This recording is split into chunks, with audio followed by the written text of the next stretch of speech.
स्वागत है आप सभी का सीजीपीएससी संकल्प पे। तो चलिए आज हम लोग करने वाले हैं इकोनॉमिक्स के एमसीक्यूज, साथ में इन्वायरमेंट और टेक्नोलॉजी तीनों मिक्स रहेगा।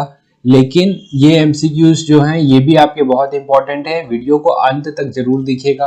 क्वेश्चन इनमें से फंस सकता है, इसी टाइप के क्वेश्चन आपका सीजीपीएससी पूछता है। तो चलिए फिर आज वाला वीडियो शुरू करते हैं। सबसे पहला क्वेश्चन जो है आपका, सबसे अधिक परिसंकट में अपशिष्ट है प्लास्टिक, जैव रासायनिक अपशिष्ट, चिकित्सा अपशिष्ट या इनमें से कोई नहीं। और हाँ, लास्ट में हमें कमेंट करके जरूर बताइएगा कि आपके कितने मार्क्स आ रहे हैं। तो सबसे अधिक परिसंकट में अपशिष्ट है आपका प्लास्टिक। राष्ट्रीय बीज नीति की घोषणा किस वर्ष हुई थी? 2000, 2002, 2004 या 2008? तो राष्ट्रीय बीज नीति की घोषणा आपकी की गई थी वर्ष 2002 पे। वर्ष 1991 के आर्थिक संकट के लिए निम्न में से किसे एक कारण के रूप में माना जा सकता है? बाहरी ऋण का उच्च स्तर, विदेशी विनिमय कोष का उच्च स्तर, राजनीतिक अस्थिरता या भारत की आयात प्रतिस्थापन नीति। तो जिसका पहले मैं आपको ये बता दूं, 1991 में भारत की स्थिति काफी ज्यादा खराब हो गई थी। उसके बाद हमें एक नई पॉलिसी लानी पड़ी जिसे बोला जाता है न्यू इकोनॉमिक पॉलिसी, जिसके तहत तीन चीजें लाई गई थी। एलपीजी जिसे कहा जाता है लिक्विड पेट्रोलियम गैस, मत कर दीजिएगा, 11th खत्म हो चुका है।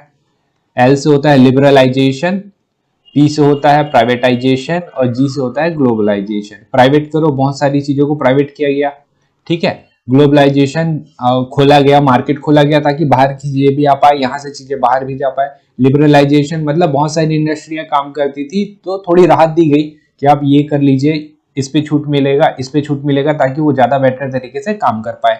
तो संकट तो आया था ना। संकट आने का कारण क्या था? बाहरी ऋण का, देखिए बाहरी ऋण का उच्च स्तर सबसे बड़ा कारण था, बाहरी ऋण का उच्च स्तर। ये राजनीतिक अस्थिरता तो थी ही नहीं, तो तीन तो कट जाएगा। भारत की आयात प्रतिशत ये भी नहीं था आपका, ये भी नहीं था, तो ओनली वन आपका सही हो जाएगा, बाहरी ऋण का उच्च स्तर। अब देखिए ऋण अपने पास इतना हो गया था और हमारे पास डॉलर पे पैसा कितना कम बचा था, आप इसका अंदाजा सिर्फ इससे लगा सकते हैं कि हमारे पास सिर्फ 7 दिन का शेष खाना बचा हुआ था। मतलब इतना पैसा था कि हम लोग सिर्फ और सिर्फ 7 दिन तक बाहर से चीजें मंगा के खा सकते थे। उसके बाद हम लोग का देश पूरा दिवालिया होने की स्थिति पे आ जाता। तो यहाँ पे आईएमएफ से लोन मिला, ठीक है। लोन जो आईएमएफ है वो उन्होंने इसी शर्त पे दिया है कि आपको एलपीजी लाना पड़ेगा, तो इस वजह से हमारा एलपीजी आया था।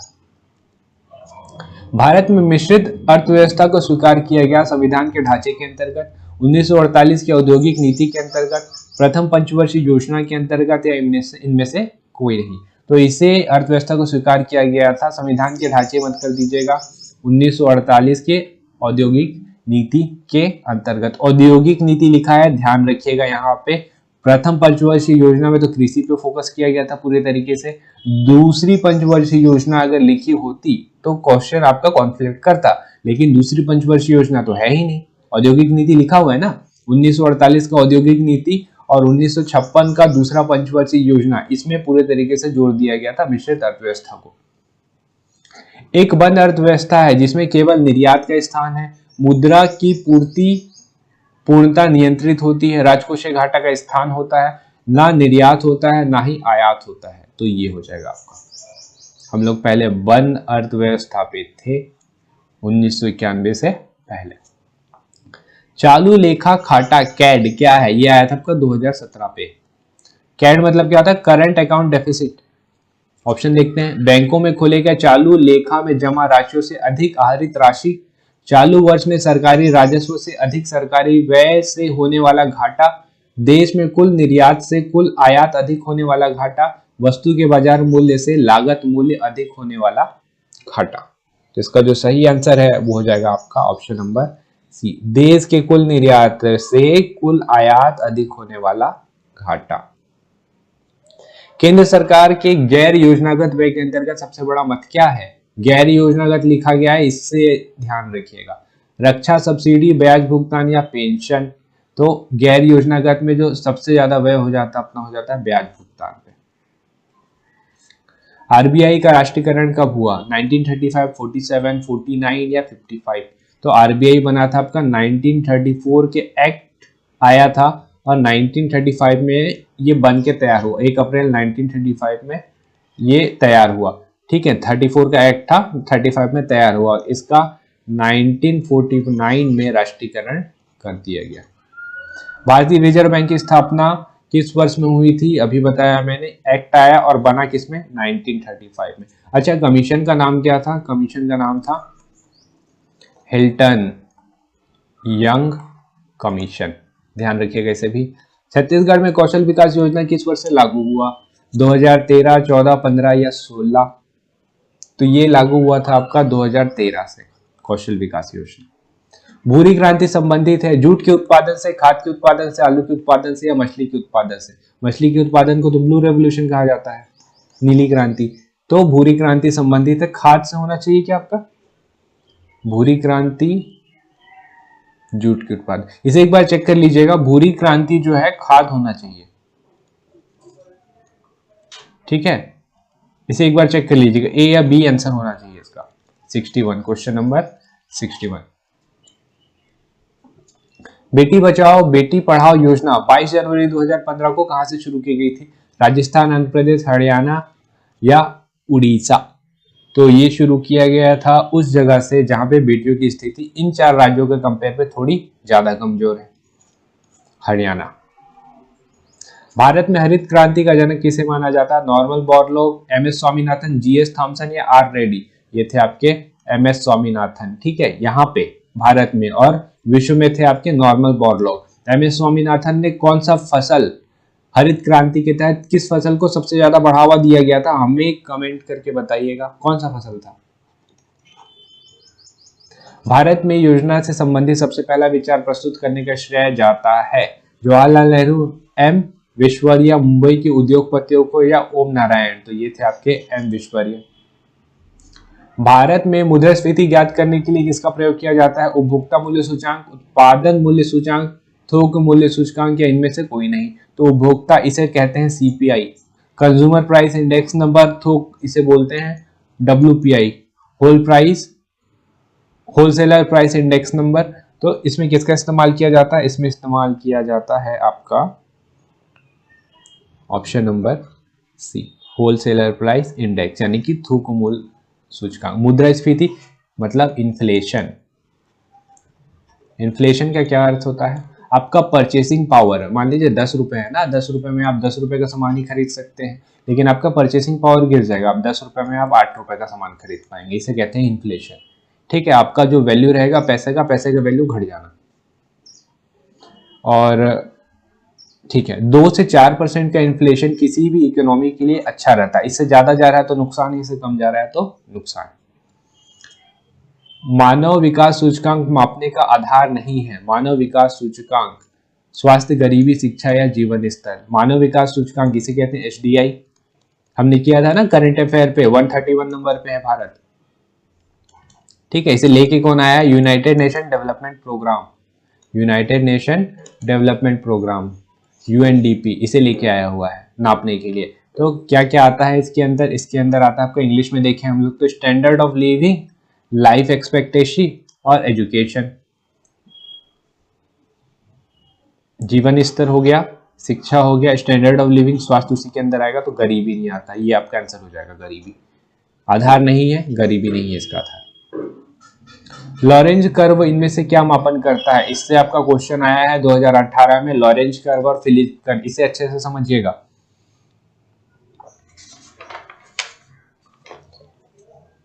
बेरोजगारी, मुद्रास्फीति, गरीबी या मंदी? लॉरेंज कर्व जो नापता है वो नापता है आपका गरीबी और इन इक्वालिटी, विषमता। ठीक है, आपको मैं बता देता हूं इसको याद कैसे करेगा। लॉरेंज के अलावा एक और कर्व होता है जिसे कहते हैं फिलिप्स कर्व। फिलिप्स कर्व में क्या नापा जाता है? फिलिप्स कर्व में नापा जाता है मुद्रास्फीति यानी कि इन्फ्लेशन, उसके अलावा साथ में नापा जाता है आपका अनएम्प्लॉयमेंट। अनएम्प्लॉयमेंट मतलब समझ रहे हैं, बेरोजगारी, मुद्रास्फीति और बेरोजगारी। ठीक है, याद कैसे रखेंगे? अगर आपको एक याद रहेगा तो दूसरा याद हो जाएगा अपने आप, क्योंकि दो ही है कर्व आपकी, फिलिप्स कर्व और लॉरेंज कर्व। तो फिलिप्स कंपनी है, ठीक है, फिलिप्स बड़ी कंपनी है तो यहाँ पे लोग एम्प्लॉयड होंगे, काम करते होंगे, इसी से याद रखिएगा। फिलिप्स एक कंपनी है जहां पे लोग एम्प्लॉयड होंगे, तो फिलिप्स ने क्या किया, अपने लोगों को वहां से निकाल दिया, निकाला तो अनएम्प्लॉयड हो गए, कंपनी से निकाला अनएम्प्लॉयड हो गए, और अनएम्प्लॉयमेंट याद आ जाएगा तो आपको इन्फ्लेशन याद आ जाएगा, आपका परचेसिंग पावर घट गया ना पैसे का, तो अनएम्प्लॉयमेंट तो आता ही है उससे, ठीक है। तो लॉरेंज कर्व में कर दीजिएगा गरीबी और इनइक्वालिटी, फिलिप्स कर्व में इन्फ्लेशन और अनएम्प्लॉयमेंट। जनगणना की शुरुआत किस वर्ष से हुई थी? 1981, 82, 83 या 84? तो ये हुआ था 1981 से। सर्वाधिक तिलहन उत्पादन करने वाला राज्य है, ये सीजीपीएससी का क्वेश्चन आया हुआ है, गुजरात, मध्य प्रदेश, राजस्थान या पंजाब? तो बहुत बड़े मार्जिन से जो नंबर 1 रहता है हमेशा मध्य प्रदेश। भारत का पहला व्यापारिक बैंक कौन सा था? Awadh commercial bank, general bank of India, Punjab national bank या imperial bank of India? Imperial bank of India, ये एसबीआई है आपका प्यारा एसबीआई, उससे पहले इंपीरियल बैंक ऑफ इंडिया कहा जाता था, इसे भी याद रखिएगा। 1921 में 3 प्रेसिडेंसी बैंक जो थे ना आपके, मद्रास, बंगाल और बंबई, ये तीनों मर्ज हो गए और इंपीरियल बैंक ऑफ इंडिया बनाए, बाद में ही इंपीरियल बैंक ऑफ इंडिया आपका एसबीआई बन जाएगा। तो बैंक से रिलेटेड कुछ फैक्ट बता दे रहा हूं, उसे याद रखिएगा। पहला, अगर आपसे बैंक पूछेगा,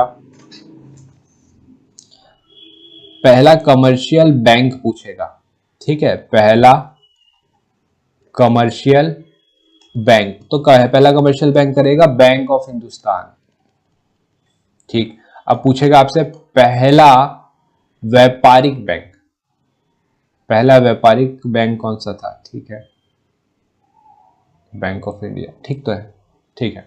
पहला commercial bank bank of Hindustan.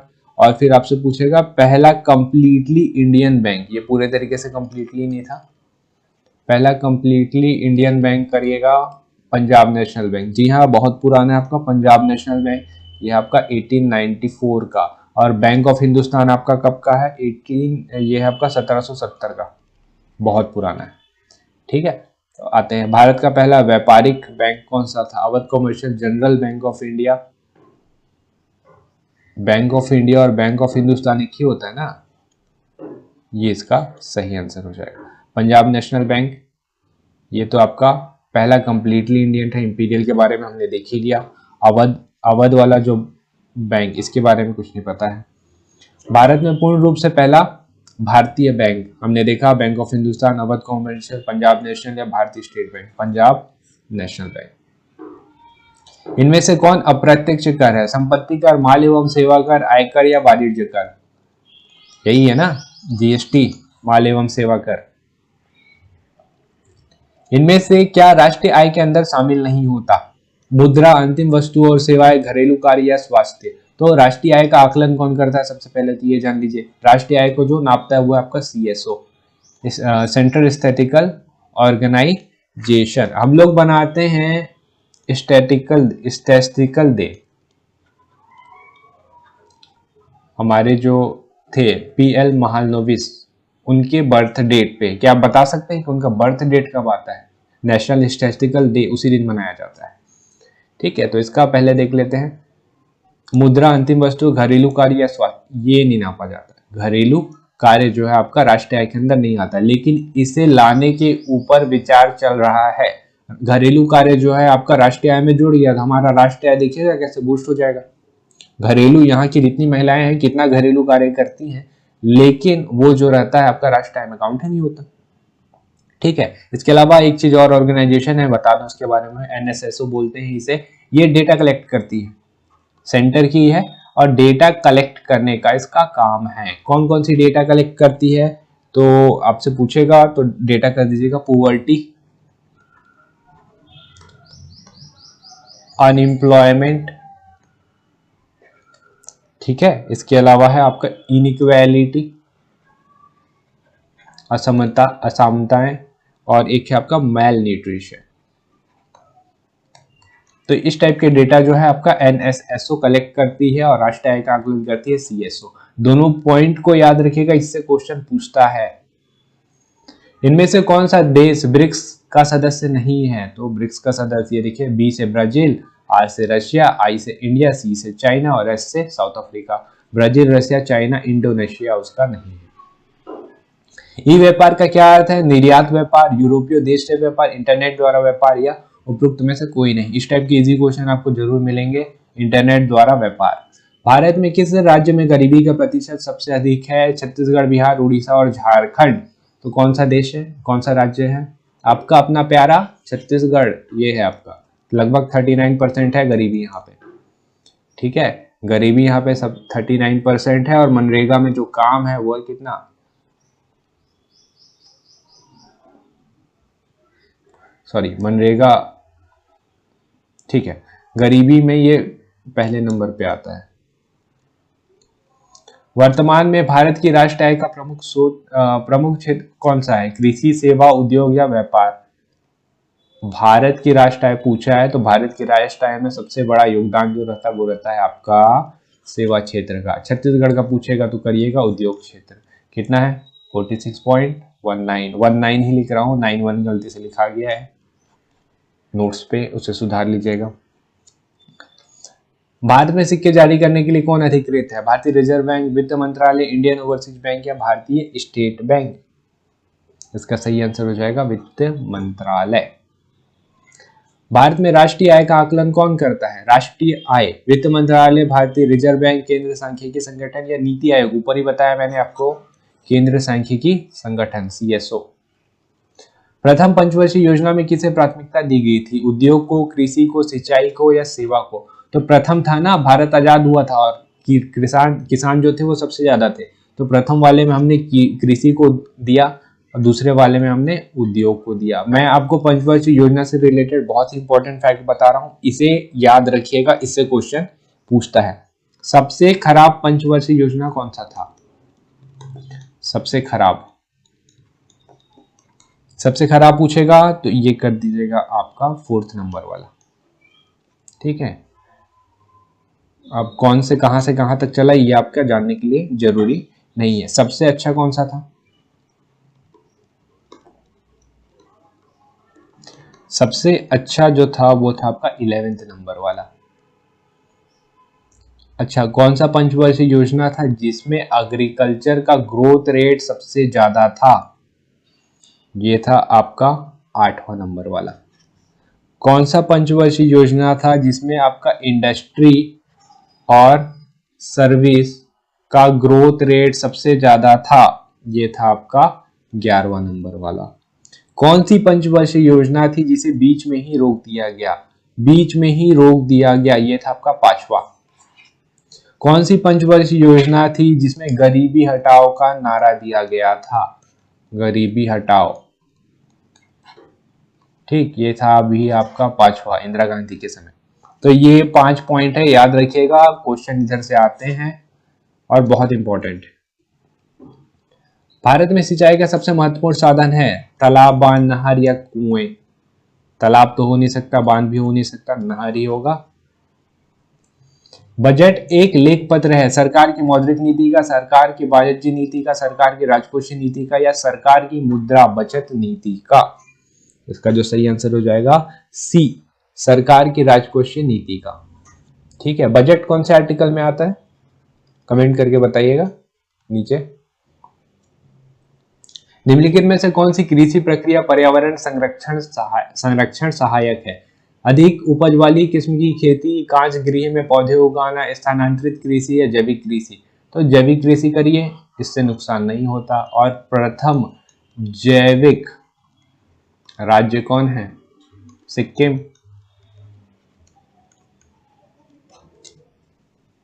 Ease of doing business report किसके द्वारा प्रकाशित की जाता है? World Bank, International Monetary Fund मतलब कि IMF, संयुक्त राष्ट्र, United Nation, International Labour organisation.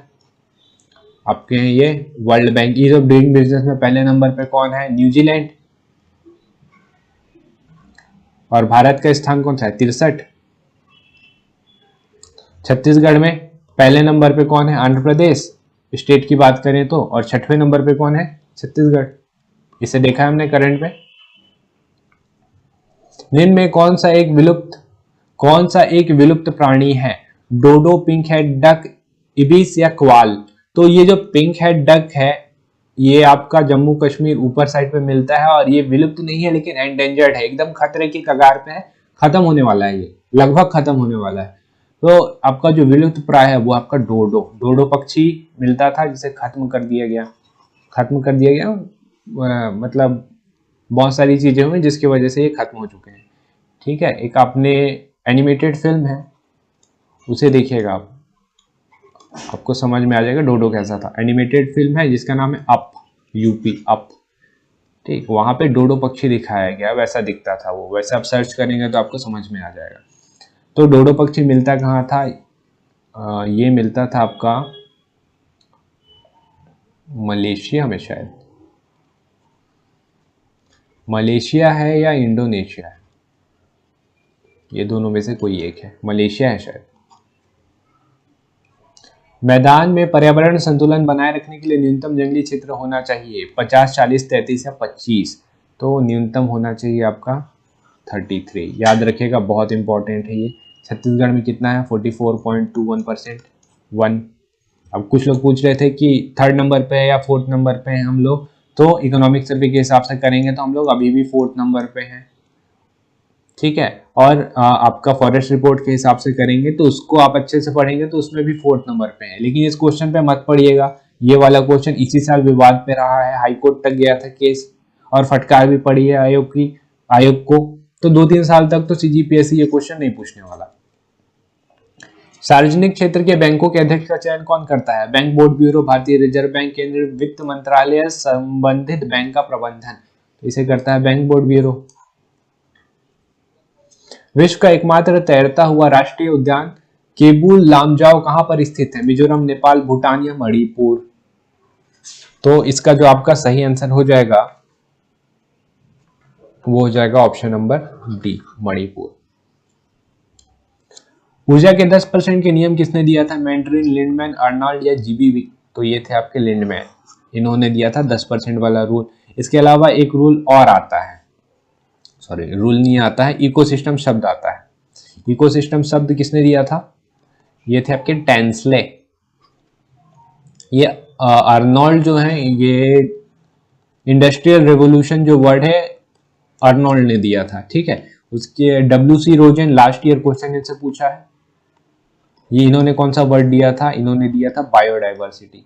मैंने आपको हमारे इन्वायरमेंट वाले में सबके बारे में बताया है, WC रोजन, बायोडाइवर्सिटी, और 2 लोग और हैं, एक है आपके हॉट स्पॉट वाले। हॉट स्पॉट शब्द कौन दिया है?